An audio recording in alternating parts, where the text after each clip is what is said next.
Welcome to another week of Huddle Up. I am part one of your host, Paul, and to my immediate right, your immediate left, JT, my co-host, and I'm your co-host. That's a lightsaber sound from my phone, and I got way too into Star Wars the last couple weeks just watching it. I haven't seen it a second time yet, though. I'm a little disappointed in myself. I keep meaning to bring pee, and I just haven't quite gotten to it yet. Yeah. I was going to bring my wife as well, because she was like, hey, maybe I want to go see it. I'm like, awesome, great, let's go. So I'll turn that sucker off. It's actually telling me that our show is now live streaming on YouTube, so if you're watching now, but you want to watch somewhere else, you can go on our YouTube channel. So, well, call in, 802-527-6449, be our first guest on Huddle Up. I was very happy because we didn't have a phone call yet. Something like that. All right, so baseball, throw out the window, basketball, throw out the window, hockey, throw out the window, because it's football. I love this time of year. It's into that moment where that's a lightsaber sound from my phone. It just doesn't matter for it got way too into Star Wars the last couple of weeks. And then the other 20 gets to enjoy these next few weeks. But at the same time, it's been very interesting. I mean, last week was really amusing. Carolina losing to Atlanta. I was going to bring my wife as well. She was like, maybe I want to go see it. I'm like, awesome, great, let's go. Seattle so I'll turn that sucker losing to off. the Rams. It's actually telling me that our that was a bigger shock. Show is now live especially the way that Russell YouTube. Wilson's So been if playing. you're watching now, between but you want to Cam and watch Russell, somewhere I mean, else, you just go talk on our about YouTube.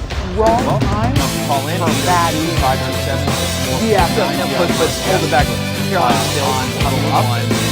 I'll say we're happy with that phone call yet. No, everywhere they played. But they also don't want a chance having to go to baseball, Arizona. Throw out the window. Let's talk about the team that window, really hockey, has throw out the window. Because talk about just I love this. You have dead in the water. You're playing a team that moment where is actually dead. everyone else there on on their second. It just doesn't matter for Baltimore got way too into Star They're on Wars their last fourth couple, and then the other 20 gets I to haven't seen it a enjoy second these time next. yet. They literally have. It's been very interesting. And you can't go in there with was what really everyone was amusing. calling Carolina last losing week to before. Atlanta. I was going to bring my wife as well. Football She was like, was maybe I want to go see it. I'm like, That- awesome, great, let's go. Seattle, So I'll it turn was that just losing sucker to the off. Rams Unbelievable. against a team that has no defense That was a bigger either. shock. Show is now live especially the way that Russell YouTube. Wilson's Been a been playing. defensive stud all year, now. so they were No, relying on that. Russell, No, they wrong time. I don't know that. You have to win. Yeah, Everybody but hold it back in, right? In a way, I think Now they're in the hunt. They don't. There's no guarantee. So baseball, throw out the window. One, they have to win. So they're playing Cleveland this week. Okay, let's hope that you have. Dead in the water. You're playing that, but the Jets have to lose. Is actually Buffalo. Everyone else there on their second. In Buffalo. I get that's kind of a hostile type of spot, and then the other 20 gets to enjoy. But the way that they are literally have. And They can do that pretty easily with what everyone was calling last week before. I was going to bring my wife as well. Football. Awesome, great, let's go. Seattle, it was losing to the Rams. They have nothing to that has no That was a bigger shock. Show is now live especially the way that Russell Wilson's been a been defensive playing. stud all year. So they were relying on that. They have played wrong time. I don't know that. You have to win. Yeah, Everybody but hold it back in, right? In a way, I think now they're in the hunt. They don't. There's no guarantee. So baseball, throw out the window. One, they have to win. So they're playing Cleveland this week. Okay, let's hope that you have. A lot of people are like, but the Jets have kind of got mixed feelings. Actually, everyone else there on their second. in Buffalo. That's kind of a hostile type of. I mean, it's back-to-back 10 and the other 20 gets right. But the way that they are literally have. Whatever. What was it? Yeah, They can do that pretty easily there with what everyone was calling last week before. I was going to bring my wife 6 and 9. Awesome, great. Let's go. But it's not terrible. They have nothing to do That was a bigger show. Now watch the way that Russell Wilson's been This is playing. where I started I don't know that. Everybody but hold it back in, right? In a way, I think Now they're they don't. There's no guarantee. So baseball throughout the one, they have to win. So they're playing Cleveland. Okay, let's hope that you have. The Jets have kind of got mixed feelings. Actually, they're on their same Buffalo. That's kind of a hard way to do it. I mean, it's back-to-back 10 and the other 20 gets right. But the way that they literally right now, you can do that going there. Yes, but you need him to get better. It's great. It's silly, but it's not terrible. Now watch This is where that's what I'm saying. Like that's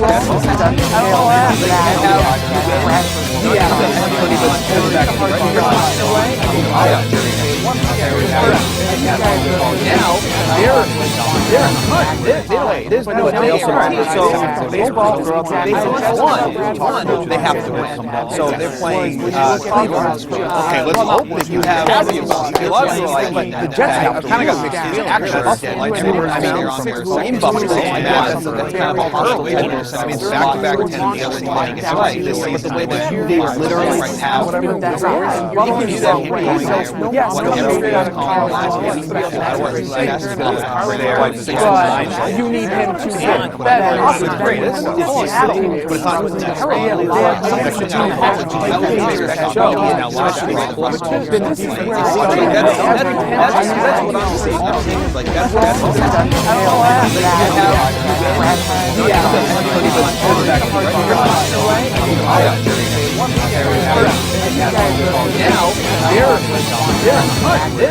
there's no guarantee. So baseball throughout the one, they have to win. So they're playing Cleveland. Okay, let's hope that you have. The Jets have kind of got mixed feelings. Actually, they're on their same Buffalo. That's kind of a hard way to do it. I mean, it's back-to-back 10 and the other 20 gets right. But the way that they literally right now, you can do that going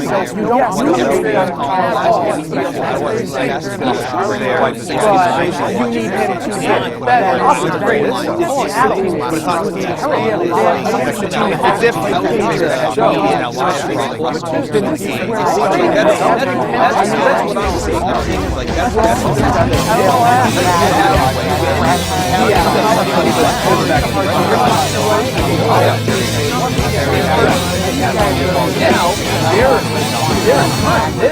there's no guarantee. So baseball throughout the one, they have to win. So they're playing Cleveland. Okay, let's hope that you have.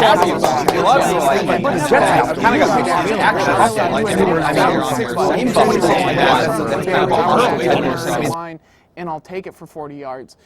You have Matthews, who's east-west kind of get me out in space and then I'm good. He's not really a power back, and he's prone to injury, which is why he doesn't do that type of running that much, because you obviously get hit a lot more going through the line. And then you have Sproles, who doesn't necessarily have to carry the ball a lot, but he's your wide receiver threat out of the backfield and or out of the slot. And when he does run the ball, he's hard to see. He's 2 feet shorter than everyone else out there. Well, that's a strength too. Yeah. At the same so time. I mean, you're looking at this and looking at the plays they have and who's running the ball within those plays, and you're just going. You talk about how these three backs were going to be the most dynamic trio of backs used all game long, and you don't use a single one of them right. Matthews is running up the line on goal line. Sproles is doing more carrying of the ball than he is catching the ball, and Murray's sitting on the sideline on 1st and goal. I mean, those are things you just can't do, and it's not the way they designed the system and or explained how they were going to use these three backs. And, you know, I mean, here we are going into the offseason. You paid a ton of money for Murray. He is very unhappy, without a doubt. And will that change for him? Will they be able to keep him and get him to stay because he is by far the best back they have? It depends on who comes in. I mean, this entire system has got to change. Okay, so who comes in? I don't know. That's obviously the $1 million question is, and then the other half of that, what happens to Kelly?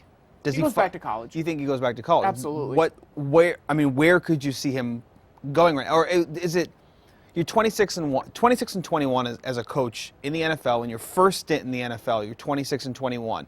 Is it, while your team is obviously given up on you, and the franchise has given up on you, the players seem to have given up on you, is it still not a success for him in the NFL? Was his stint in the NFL unsuccessful or successful?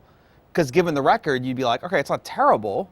It was unsuccessful, and the reason for it is year one, he had the best team. And they did well. They made the playoffs. They weren't perfect, but they were still learning a new system. Right?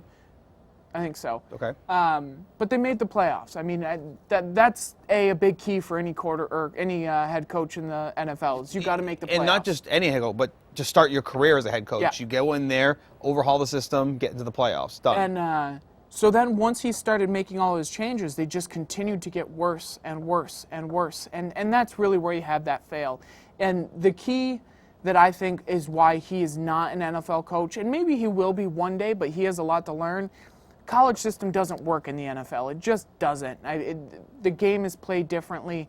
I mean, there were times where that system seemed to work really, really well, but at the same time, you couldn't win the games. I mean, that's what it's about. You got to win the games. And the games that mattered, you lost. And you lost bad. And they lost more games at home. If you're an NFL coach, at least win at home. Oh, right. I mean, out of all things, those are the games you got to win. If you're playing tough teams, that's one thing.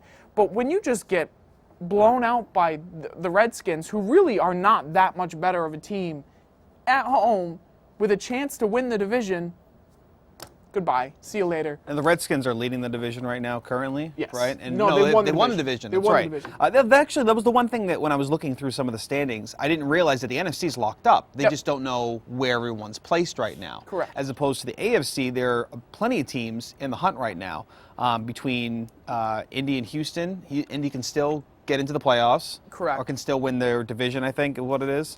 Can they win the division? Right. Houston.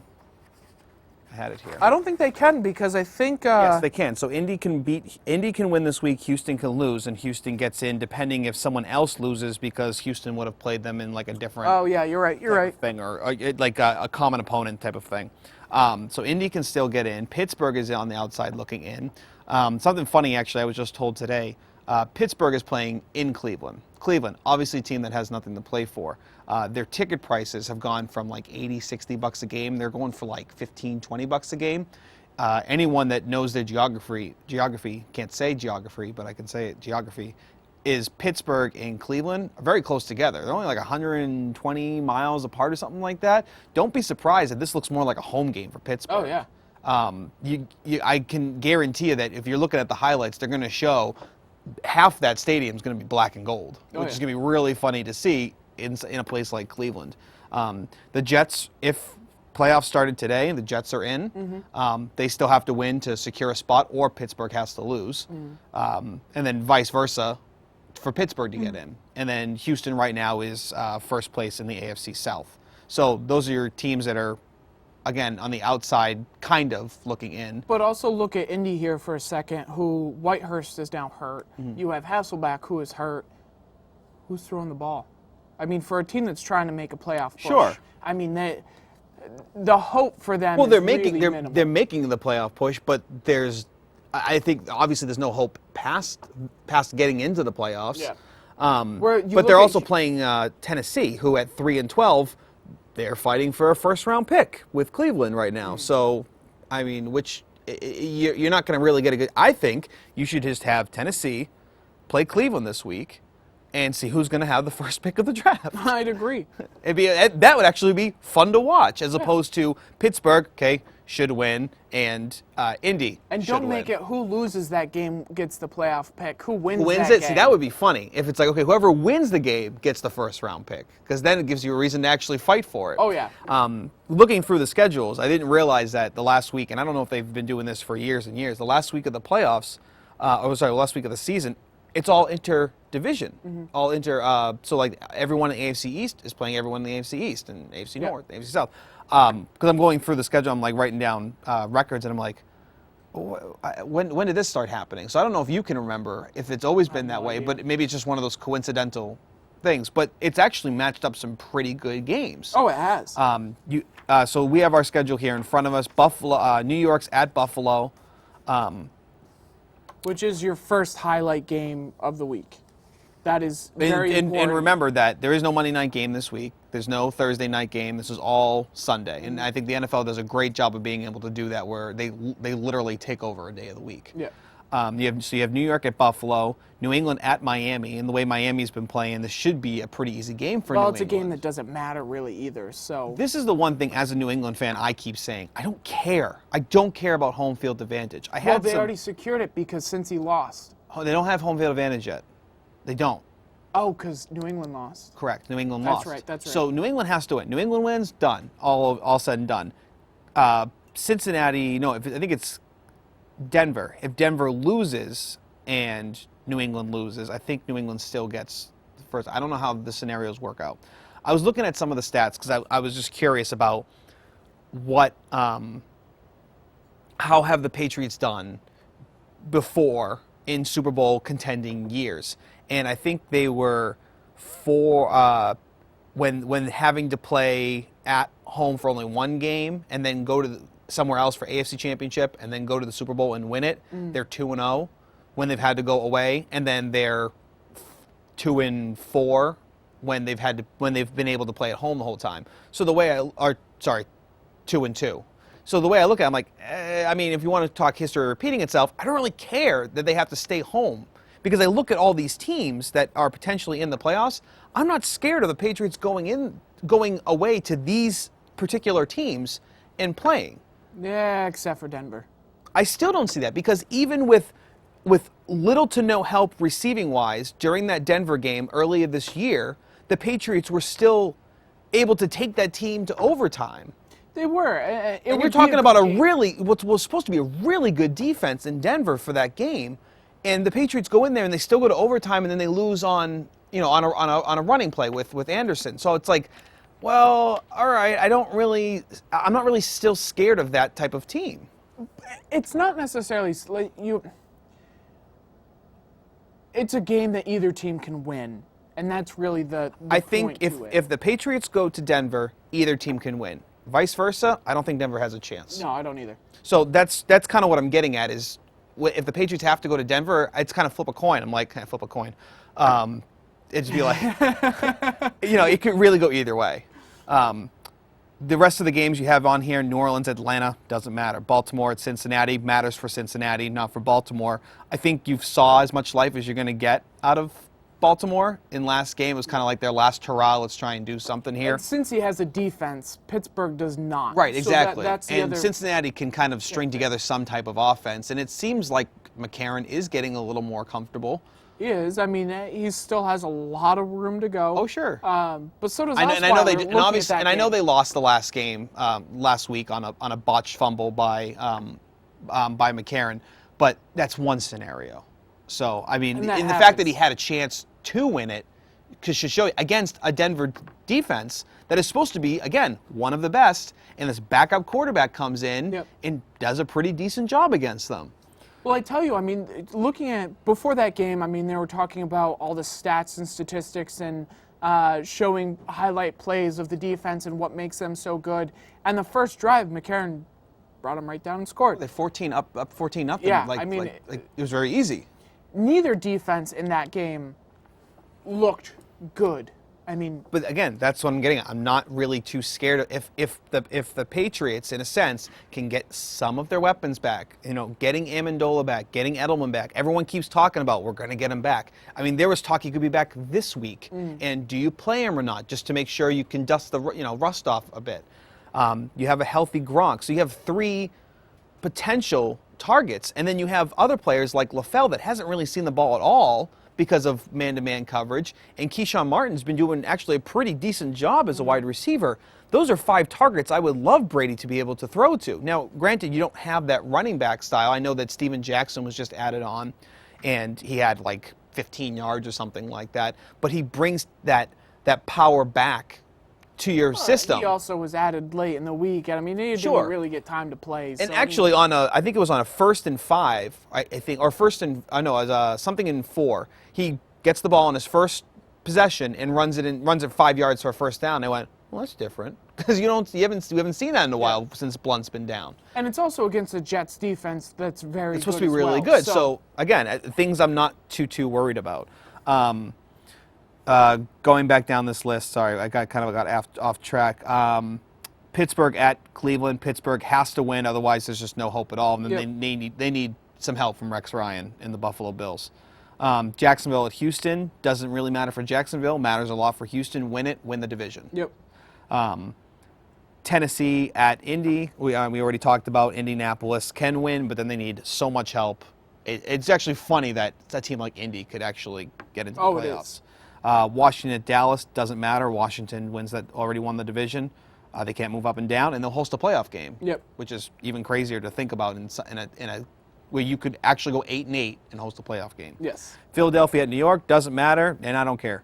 Detroit at well, who do you think? It's 6-9. You have an interim coach. Does Philly go into the Giants and go, hey, sure, why not? I don't care. In my opinion, the Giants coach is out the door. He should be. He should have been a while ago. I'm going to watch that game just to see if, for the third week in a row, a player's going to get kicked out of the game for the New York Giants. I mean, that's really why I'm going to watch that game. And then I want to look at Tom Coughlin and go, what, he didn't do anything? Yeah, what, right. Again? Anyway. Detroit at Chicago doesn't cares. matter. Tampa Bay at Carolina. Doesn't was the game I thought would be the breaker. The breaker. Surprise, surprise. Matty Ice down in Atlanta does it instead. Oakland at Kansas City. I don't think that matters. No, it does matter. It is an important game. Very important game for Kansas City. And the way that Kansas City has been playing, the fact that they're actually able to find a wide receiver in the end zone this entire season has been the difference maker in this team. Oh, it's a team that a lot of people really aren't even talking about. It's kind of like, oh, it's Kansas City. No, but they've won, 8 in a row? Right. Something like that? I think they started like 1-4, something like that. Something like that. San Diego at Denver. Denver should win that game. I don't know. So is that kind of like your pick of the week? Like San Diego might go in there with nobody and win a game. San Diego puts up points. I mean, they do that. They just don't win games. Okay. So, Seattle, Arizona should be a great game. Should be a great game. I don't know if it will be. I mean, this was, I think, a lot of people's picks for the NFC Championship game. Well, Arizona just took first place in the power rankings. Yep. Over Carolina, and they've won 9 in a row. And right now, I think it's Arizona, Carolina, New England, Jets, which is hilarious because New England was already a 3. They lost and have not moved. That shows that this Jets team or the Patriots team has potential. Oh yeah. They're not going. It's like, oh yeah, we lost, but we still have a very good team. And you lost to a good team too. So I mean, it's not a team fighting for something as opposed to the other way around. I mean, Seattle has a lot to prove. Arizona went into Seattle and really beat them up for the most part. So I mean, we'll see. If I'm Arizona, I feel like I would just take this game as let's throw our starters in there for a little while and let's take them out. But see, this is why you can't do that because this is a possible playoff matchup. But you've played them once and won in their field. You got to play them. You really got to wrap your game around. See, them. That's why I don't agree with that because if Seattle goes into Arizona right now, Arizona goes out there and plays a half game type of thing, takes their players out, say they lose, doesn't really matter. Carolina wins against Tampa Bay, and I think they would. Where's Carolina? Oh, they won't know. Same time, same game. If you happen to have Seattle have to come back to Arizona and play you in the playoffs, I wouldn't want to show my full card, all my cards in my hand the first time around.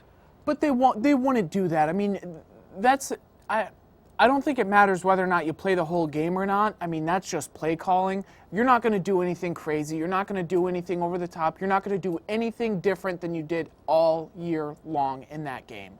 You're not going to have any trick plays. You're not going to go stupid or crazy. But at the same time, you want your receivers to go up against the Seattle cornerbacks and the safeties. You want that play. You want to get that confidence in both your receivers and your quarterback because that is a good defense. And, you know, if you can think of it a little bit more of like that head game, you won the first game, which was months ago. Do you want to lose this game and give Seattle that confidence boost to come back to your field? But I think if we're going about what I'm talking about is like go out there and play 50%, then are you really giving Seattle a boost? Because then Seattle's like, yeah, we beat their backups, we beat their third string. Who cares? But if that gives you a confidence boost, then start giving yourselves a pat on the back now to get that confidence up. I suppose, but I don't know. Part of it is probably just me. I hate seeing the backups come in. Sure, and I do too, and I've kind of developed that as well as being a New England fan and, you know, following Tom Brady so religiously. He's that exact same way where, you know, I'm being paid to play, and no one wants to be on that field more than I do right now, and I understand that. Part of me also is like, yeah, but I really want you not just to rest up a little bit. Like I'm more on the fence of I just want you to be healthy for the playoffs. I get you want to play. Great. Play as much as you want, but take care of yourself out there. And that's what I see with something like Arizona where, all right, if we win today against a very good opponent, things still have to happen for us to get home field advantage. Why take that chance? Why not just, and that's what I'm saying, go out there, play. And the one thing to say with that is Arizona has no health issues. Everyone's healthy on that team. But it could happen. It could. It absolutely could happen. But it could happen in practice too. So we've talked about that before. Injury, I'm not going to... If your starters are injured going into it, I look at it differently. But you can't play worrying about it because it's a contact sport. It can happen in practice. It can happen on the field. It is what it is. Okay. But the team is healthy. I expect to see them on the field. Especially with Carolina losing that game, because with Carolina losing last week, that makes this week's game that much harder for them. Because now that uphill climb is going down. I think it's a reality check, and I feel really bad for Tampa Bay right now. I think they're going to get the beating of a lifetime. That's how I hope it goes. Because I want Carolina to do well. I like them. But I tell you what, Arizona's a quiet monster. And we've agreed on that throughout the whole year. That was my pick at the beginning of the year before we knew how good Carolina was going to be. I was like, I don't know, Carson Palmer coming back. I said that Arizona defense was kind of scary last year. I love Bruce Arians as a head coach. I could see them being in the Super Bowl next year. And that was my pick over everybody else, even after Seattle was supposed to come back with everybody and be this powerhouse again like they have the last couple of years. I was like, I kind of like Arizona more. And they were my Super Bowl pick to get to the Super Bowl. It was funny when seeing them now in the position they're in, I'm like, I wasn't wrong. No. My father-in-law came over, or we were watching football at my wife's grandparents on Christmas, and he was talking to me about Carson Palmer. He was like, is he really any good? I mean, how old is he? Has he been around? I'm like, he's actually pretty old. Yeah. But, I mean, he's very good. And he goes, really? I'm like, he's very good. He's very underrated. You don't hear about him that much. There really is very little talk about Arizona as a team, but they are equally offensive and defensive. They've got great corners. They've got a great line. They've got great offense. They've got a good running back. I mean, talk about their running back, who's a third string running back, who's just killed it. I mean, he's just killed it. And he gets better and better every week. This is a dangerous team that has everything to win a Super Bowl. Now, minus there are several teams that have that. Carolina definitely has that. Patriots have it if they're healthy. They don't if they're not. You look at Pittsburgh, they don't have it. They don't have a defense. Right. You look at Cincinnati or Denver, they've got good defenses. Their offense is not so much. They have spotty offensive, right. You look at Seattle, they've got a really good defense. They've shown they've had a good offense for the last few games, and then they just kick the bucket. Now, minus St. Louis Rams is a very good defense as well, and they have played well against every good team. I think they are actually one of the teams that beat Arizona. I think you're right. So, I mean, they are a good team, so don't count that as they lost to a crappy team, because they really didn't, even though the record says they're that bad. But Seattle's offense throughout the year has been spotty. They had it going for a little bit, and they started the season without an offense, and they lost it last week. So they could, they may not. But let's drop down, because no one cares about that St. Louis, San Francisco game. It doesn't matter. This Green one, Bay. Now this one, you go, okay, Minnesota, Green Bay, they're both already in the playoffs. They've already clinched a spot, but right now you're fighting for a home playoff game. Yeah. That's the big obviously that's the big trophy right now. I mean, and the best part is you're playing against someone in your own division, which makes it even better when it comes to a competition standpoint. Minnesota traveling to Green Bay. Cool part is NBC, good on you. It's the last game of the day. It's an 8:30 game, so it's going to be a fun one to watch. What do you take from that? I mean, you got two teams. You're already in the playoffs, but you're fighting for home field. You're playing for a home field playoff game. It's going to be a very interesting game, because Green Bay has struggled. Keep in mind, you'll be playing against, I forget who are the teams. You won't play each other again in the next round. But what's the other team that I'm not seeing here? That would be that second team, Seattle. So Yeah. that's what it would be, right? Whatever team, I think that's what it would be, right? Whatever team wins, you would play Seattle at home, because you can't play them again, right? In the wild card. So you could play them again. Yeah. So you could literally be playing Minnesota, Green Bay. Green Bay wins. Next week, it's Minnesota, Green Bay. Depends on who's ranked higher, if Seattle's the fifth and Green Bay's the sixth, or if vice versa. So, I mean, you're looking at back-to-back weeks of playing the same team, which really cool, actually, in my opinion. But you look at the first time they played, Green Bay came in and beat up Minnesota in Minnesota. But Green Bay has struggled to end this year. I mean, they struggled in the middle, and they're now struggling badly at the end. Their defense is not good. Their offense is really poor. They can't get anything right. Their offensive line is atrocious. Minnesota has a lot to prove in this game to themselves, to say that we belong and we can win something here. Because they've done... kind of put them on a flat line all year long. Good enough to win, not good enough to impress. Mm-hmm.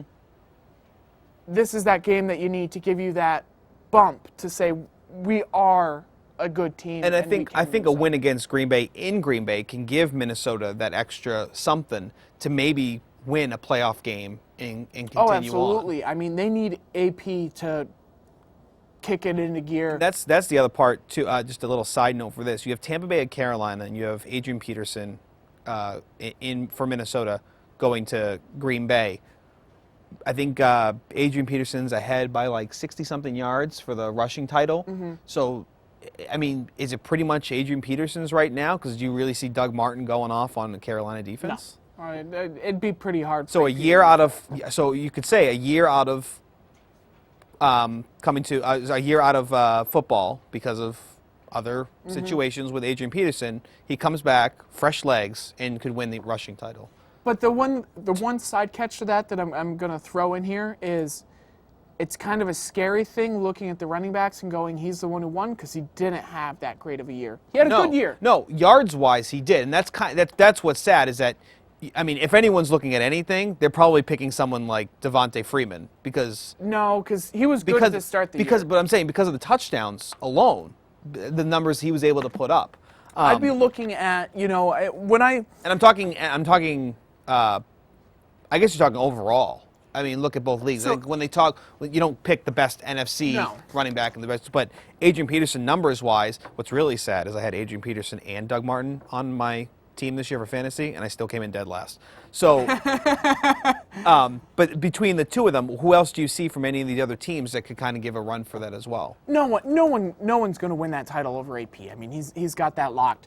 But, just talking about the running backs in general throughout football this year, I want to talk about Chris Johnson, old guy, coming into his system, getting a chance, and doing fantastic. He looked phenomenal until he got hurt. I'd look for him to come back next year and do really well.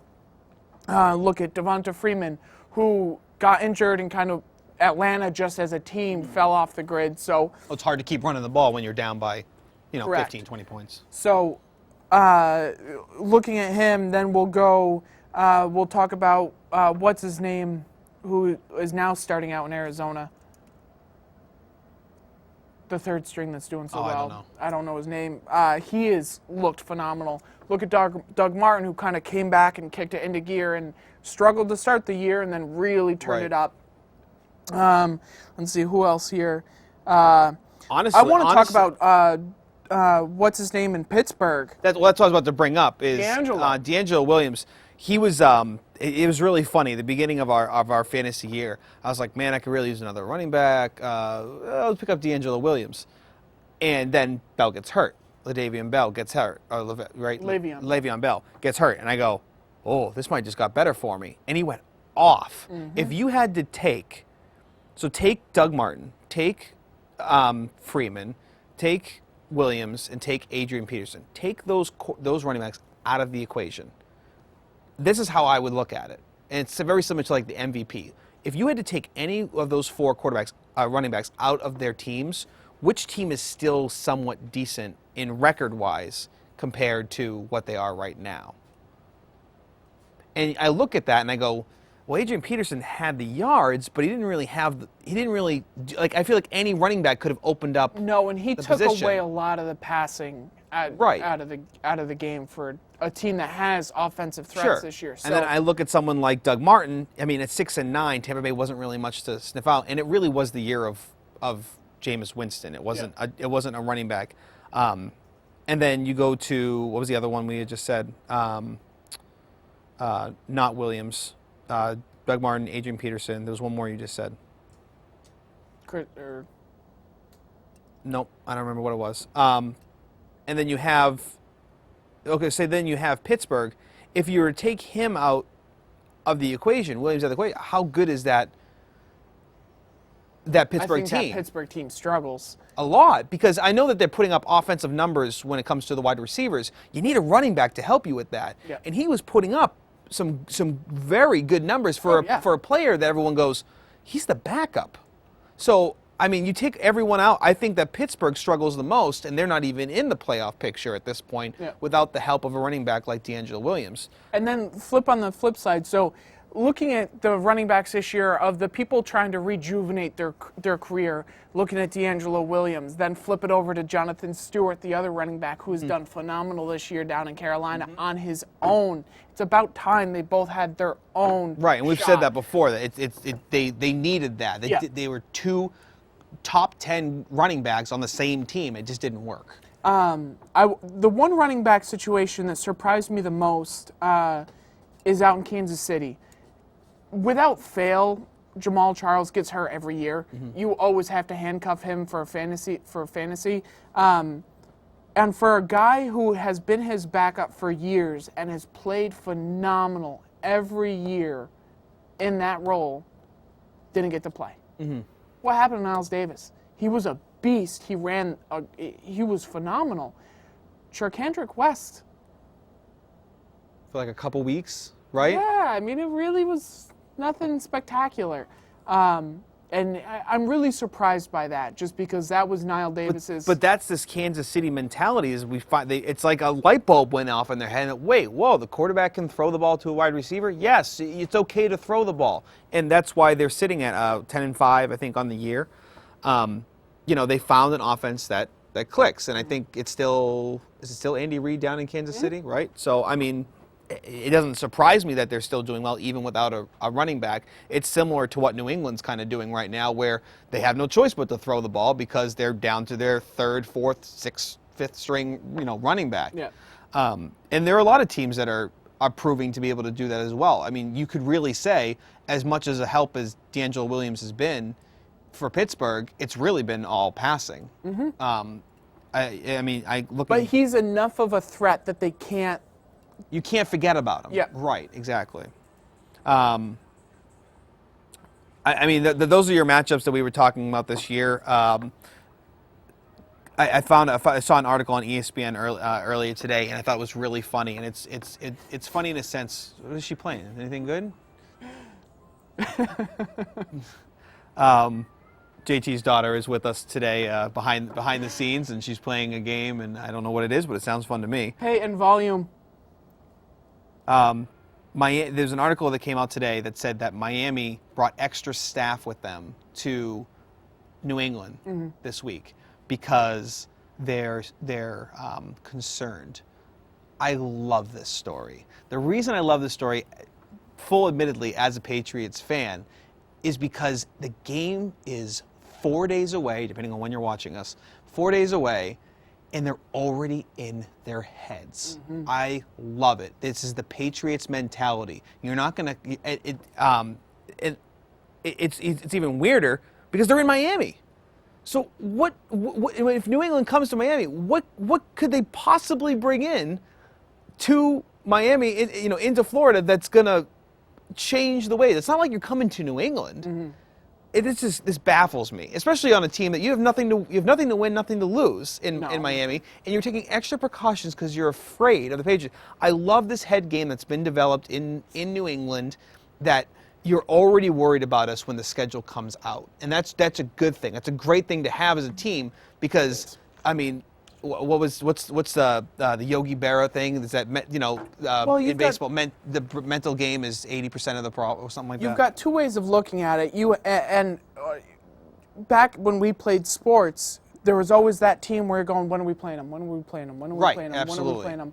And there's two mentalities to that. Either you're afraid of it or going, oh boy, or you're going, give it to me. That's the game, right? Give it to me. Let's go. And clearly you can see that Miami's just like, yeah, we're dead in the water. It is what it is. And that's a team also that is probably looking at a new coach next year. Again. They've already switched over from Philbin early this year to this muscle dude tight end that put a headset on. And then, they're probably going to be looking elsewhere. It's funny because we talked about a little bit of Chip Kelly leaving, but there are a lot of coaches actually that could be booted out. Is it Black Monday? Is that what they call it? It's right after the last week of Sunday of the season. The coaches all get fired. I remember working in news in Albany a few years ago, and we get the little AP alerts, and it would just be like, bing, coach fired, bing, coach fired, bing, coach fired. And I'm just curious to see if you will go with this. I think all three coaches in the AFC East are gone. In the AFC East? NFC East. NFC East. So you're talking between Garrett, Coughlin, and I think it's funny when you look at someone like Jerry Jones, you go, yeah, I kind of got him figured out. He's really obscure, blah, blah, blah, blah, blah. No one knows what Jerry Jones is going to do. Garrett could still be there because Garrett can play, I didn't have my quarterback card. That's how I see that one. Is like, I didn't have my star quarterback. You saw what happened when he was on the field. We did really well. I did really good as a coach. And I know I'm talking like he's a little baby, but it's like, he is, because at the end of the day, you got to win without that. Sure, and I get that. That's part of the challenge of being a coach is you need to have a plan B. But when your GM is also your owner, it's very difficult to do that. So, because it's like, okay, I'm doing everything the owner. So it's almost as if Garrett can also go to Jerry Jones and go, well, you gave me these players. What else did you want me to do with it? But this is the other way you got to look at it. Here we go. Let's look at Brandon Weeden. He was your big backup. Houston star. Houston Texan star. And he's done great. He could go to the playoffs, which is really I think there was a quote that said, just looking online or something like it was like really Brandon Weeden can go to the playoffs. No, it's not Dallas. And that's why I say that he is likely to go, because you had him. He's a good quarterback, and you failed. They didn't as Brandon Weeden, I think he failed, honestly, when he was in Dallas because he didn't execute the way he should have. You have someone in Des Bryant you should be throwing to once every few plays, or at least targeting once every few plays, and he failed to do that. It didn't happen until you had a backup come in and start throwing to... Also remember that Des Bryant was out the first few games that he was there, and then he came back for one game, it didn't go well, and then Weeden was gone. Yeah, and there was an insane mind game of a chess match going on in Garrett's head of who to start at quarterback, because he's gone through, this is his fourth one now, between Weeden, Castle, Romo, and I can't remember the guy's name, Kellen Moore. Is that what it is? Sure. Former Boise State. It wasn't a Kellen Moore. I think he played for Detroit for a little while. Okay, maybe. sure. But goes in there and it's like, okay, someone finally started throwing to Des Bryant. Great. So I mean, I kind of see why Dallas might hold on to Garrett, because I think Garrett has the excuse in his pocket. And you know me, I'm not a big. There's no excuses. Own up to it. It's done. But I feel like he has that in his pocket. New York Giants, you have to get rid of Coughlin. You won 2 Super Bowls against the Patriots. Great. I don't care anymore. That was 4 years ago. Yeah. It's time to move on. This guy isn't doing anything for your team. He's not doing well in the drafts as well. There are so many times where I'm like, he needs to, like, you guys should start picking linemen, you start picking defensive players, and they're not going in that direction. What are they doing instead? They're taking someone like Odell Beckham that's going to put butts in the seat. Great. Awesome. Good for you. Have fun not playing in the playoffs every single year. Yeah. Philadelphia Eagles, I mean, they've already got rid of their coach, so that's fine as well. So of the 2, you're saying all 3, I think at least one will stay when it comes to those 3 teams. I think Garrett has that in his back pocket, and I think that no one really knows what the heck Jerry Jones wants to do. No one does. He is very bizarre. You could see him come out. As much as I could see him coming out this offseason saying Garrett is fired, I could also see him coming out and going, we're giving him an extension. That's the way Jerry Jones works, and I could see it going both ways. So that was just what I wanted to get into, that other Miami thing. We talked about coaches for a little bit. One extra thing about coaches, Rex Ryan has come out this week and said, I need to just be me, and I have to stop making promises. Duh. You've been doing it for so long, and it took you this long. It took you to the last game of the season in a team where you I don't see the Tyrod Taylor thing. I don't know why that's the direction they went in. I don't think he's a very good quarterback, and I don't at all. I think they got really lucky getting someone like Shady McCoy as a running back. I just don't understand this Tyrod Taylor thing. Everything I see from this kid, I don't get. He's a running quarterback, but he's not a huge running quarterback. No. He's not that Cam Newton. The size difference is very similar to me of like an RG3. He's not this big quarterback that can run. I don't see it. I don't see there's not. He doesn't have a lot of weapons. That Buffalo defense was supposed to be a pretty good Buffalo defense because they have Rex Ryan, at the helm. Didn't show up at all this year. I think that at one point there was, what was the game in London? It was like 6-3 in the first half. Good show for the Brits. It just doesn't make any sense to me. But this is what I'm getting at with Ryan is that why did it take you so long to have to say this in public? And then part of me is like, he's just saying it because he's Rex Ryan. He doesn't know what else to say. That's all he's doing. He's not going to change. He says, I need to be myself. You are, by telling us you need to be by yourself. Looking at Buffalo, you've got a number of very interesting stories going into this team. You have Rex Ryan changing the offense and the defense. Tyrod Taylor, he will never be an elite quarterback. But out of your mid-grade quarterbacks, I think he's done very well. He's had an up-and-down offense all year long with McCoy hurt, Williams hurt, Watkins hurt, Percy Harvin being Percy Harvin and just deciding he's done. They've lost a lot of their big players to make that offense good. The thing for me with Buffalo and Rex Ryan is his defense failed. He failed his defense because that is supposed to be his strong suit. Correct. I look at the offense and say they have a lot of potential if they had their players healthy, but they really didn't all year long. They never had their full team playing together because McCoy was hurt to start the season when you had both Harvin and Watkins out on the field. Watkins did nothing to start the year. Then Harvin went away, and then Watkins blew up, but then he was hurt. And But there are also a lot of teams, and we can look through the list, like we have been, that have also been really hurt and struggled on offense trying to get people together. I mean, you got to remember, Ben Roethlisberger didn't I mean, he was hurt at the beginning of the year, and actually, I'm pretty sure he's hurt this whole year, and his team is still fighting for a playoff spot. So, and that's a defense that is comparable to Buffalo because they're terrible. Yeah.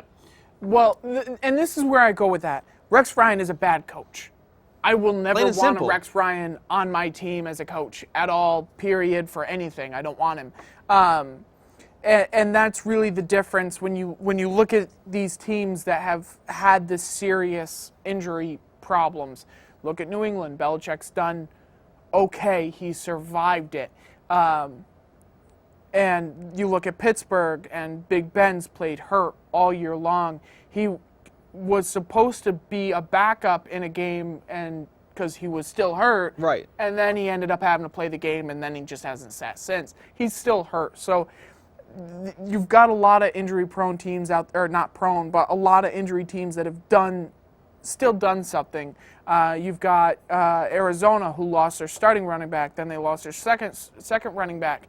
They just kept filling it in. Yeah. You had Kansas City lose Jamal Charles, and they just made it work. Minus that's just one injury, not several, but nevertheless. Yeah, but it's a top-tier running back is a very important position. You look at Indianapolis; they lost everybody. Yeah. At one point or another, right? I mean, they have just managed to kind of piece it together, and then you have these teams that just have not.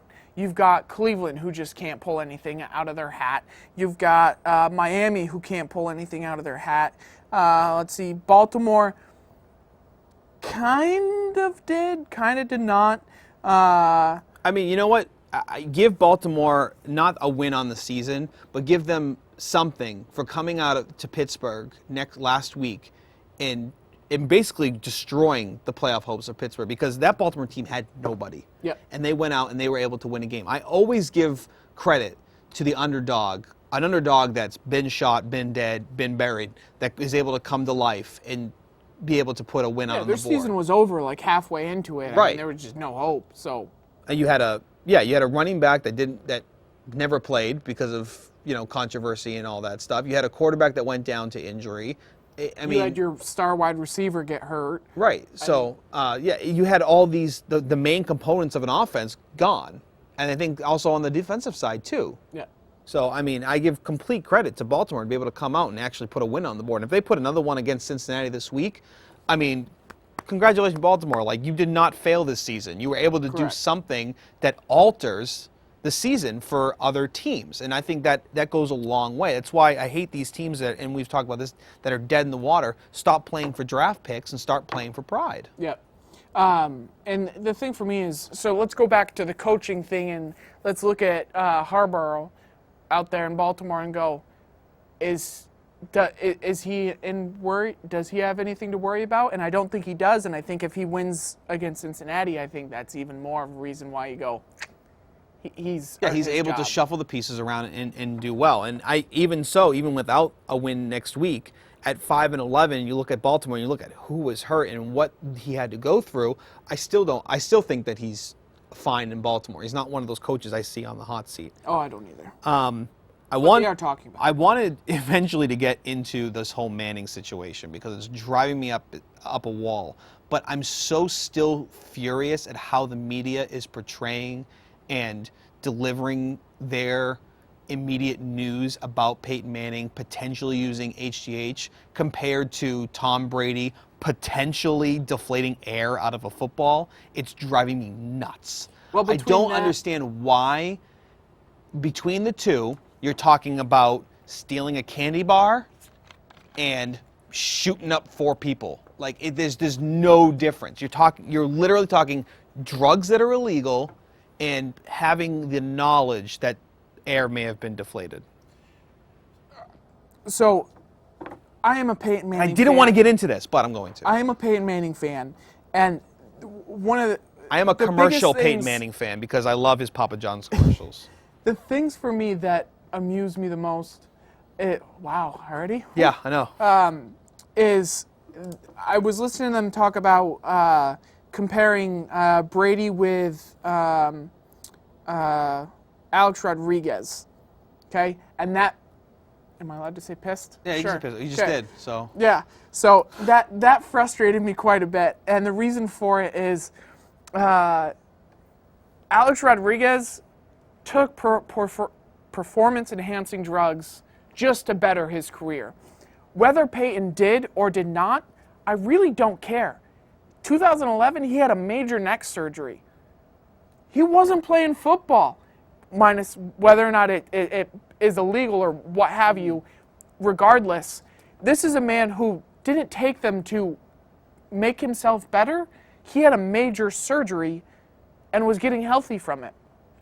Now, if he was still taking them, then maybe I'd say that's something. where that gets to me. If he, and I'm kind of on the same page with you, is if he's recovering from an injury and he needs something to help his body heal, because you look at him now, he's obviously not healthy. So in my opinion, there's no way he's still taking them. No. Because he wouldn't be as unhealthy right now as he'd still be starting quarterback for And it's not the Denver like Broncos. he broke an arm and took these. It's not like he broke a leg. Right, he had a major Neck surgery. Right. I mean, this is potential. You're never walking again. Right. I mean, now part of me is like, okay, the year that he was off, if he was taking human growth hormones to help him career, then it's time to play football again. I'm done doing it.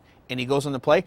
I'm actually okay with that. A lot of people are like, nope, he cheated, he's done, don't ever put him in the Hall of Fame, blah, blah, blah. I'm like, no, there's a gray area. I get it's illegal. You shouldn't be doing it. But he was doing it while he wasn't playing football. A lot of people could say, all right, well, what if Adrian Peterson got out because of his controversy, and the whole year he's taking human growth hormones? and see, that's where I look at that differently and say, no, I don't agree with that because Right. there was no reason for it. In my instance, I'm saying he didn't break an arm, he didn't break a leg. This isn't something small that just kept him out of football. No, he had a life or potential life-altering surgery, right? Because I- this surgery that he was having either kept his career going or it didn't. No, or it could have potentially paralyzed him as well. Sure. So, I mean, that's a situation to me of, I don't care about football. I care about making sure that I can heal Sure. and I can move. And I laugh at this and just go, whether he did or did not, I don't really care. It makes no difference to me whatsoever. He did not use these previous to this god-awful year that has done nothing. I mean, and he really didn't do a whole lot the previous years after getting healthy. I mean, the first year he did, but Well, he broke records, and this is how I look at it a little bit, and I know we're going to wrap it up a couple minutes here, is if you take Peyton Manning post-surgery, so that means all the HGH talk or whatever, because it's not 2 minutes here, and his run in Denver, Super Bowl run, getting there and everything, if you take that out of his career equation and just say the Peyton Manning of Indy, I still think he's the greatest of all time. I know he broke records post that, but he's one of those players that didn't need HGH to get better. No. He needed it to get better physically, healthy-wise. Again, we can talk about this again at another time. Tonight, 7 o'clock, 7:30, I think was what it is. BFA is going to be home against Middlebury. JT and I have the opportunity and fortunate opportunity to be able to do play-by-play for Northwest Access TV for that game. Middlebury 1-4 in the season so far. BFA 2-4. Middlebury, their only win of the season was against Burr Burton, a loss that BFA took. So, I mean, when what you've seen so little in the season, what would BFA have to do, I guess, to put another win on the board? And I should say the 2 games that they have won, Northwest Access TV has been at. So, Coach 2, if you might want to get those seats nice and dusted off for us, because we'll be there. oh, absolutely. I think losing to North Country in North Country is not really a loss. I mean, we saw their fans here, the minimal amount they had here.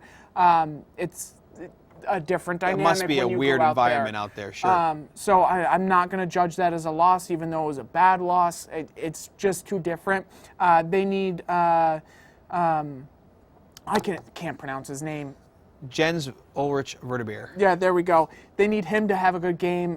His dad's my dentist. Tilly? Chris Myers Tinney. Tinney, sorry. The ball handle on him. We need him to do well, and they just got to play their game. Okay, so we got to wrap up. I'm Paul. He's JT. You're watching Huddle Up. Again, we'll be at the BFA game against Middlebury tonight at 7:30. Until then, until next time, next week, have a great New Year's. going to stare awkwardly at the camera until I'm off.